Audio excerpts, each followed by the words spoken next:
ঘরে খোলো মঙ্গলের সাজ। গোবিন্দ আমি অঙ্গ লইয়া বাজাই তাতা থইয়া থইয়া।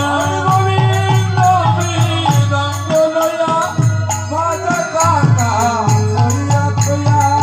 করো তালে অদল কত চল ঘরে করো তালে অদন্ত চাপন। করো তালে অদল কত পল করো তালে অদল কত পল। এই যে সন্ধ্যাবেলা থেকে সন্ধ্যা আরতি থেকে শুরু হয়েছে, আমরা গৌরের আগমনে অনুষ্ঠান করছি, কিন্তু আমাদের গৌরাঙ্গ এখন কোথায়?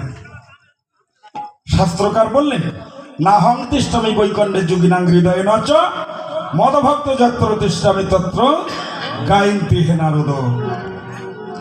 তো আমার গৌরাঙ্গের প্রতি যদি কেহ ডাকাডাকি করে, ভগবান বললেন আমি বৈকণ্ঠে থাকি না, আমি যোগীদের হৃদয়েও থাকি না।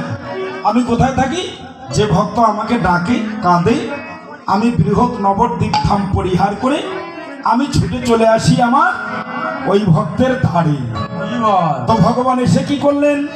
কেবল মঙ্গলা ঘটে দাঁড়াইল, ঘটে দাঁড়াইল।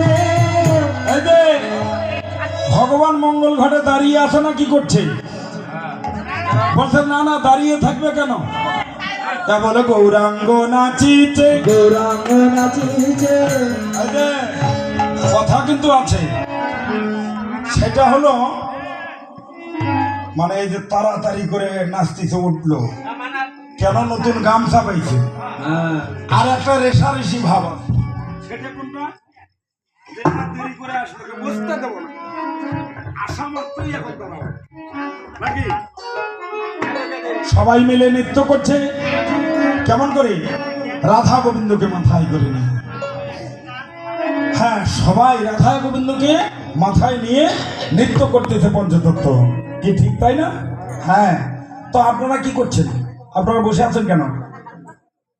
হ্যাঁ, আপনারা সবাই দাঁড়াবেন, সবাই নৃত্য করবেন। এবারে ভক্তগণ নেচেছে, ভক্তগণ নাচিছে, ভক্তগণ নাচিছে, ভক্তগণ নাচিছে। বল হরি বল হরি বলে ভক্তগণ নাচিছে। বল হরি বল হরি বলে ভক্তগণ নাচিছে। এই যে কি বলে নাচবে? না, এই যে হরে কৃষ্ণ হরে কৃষ্ণ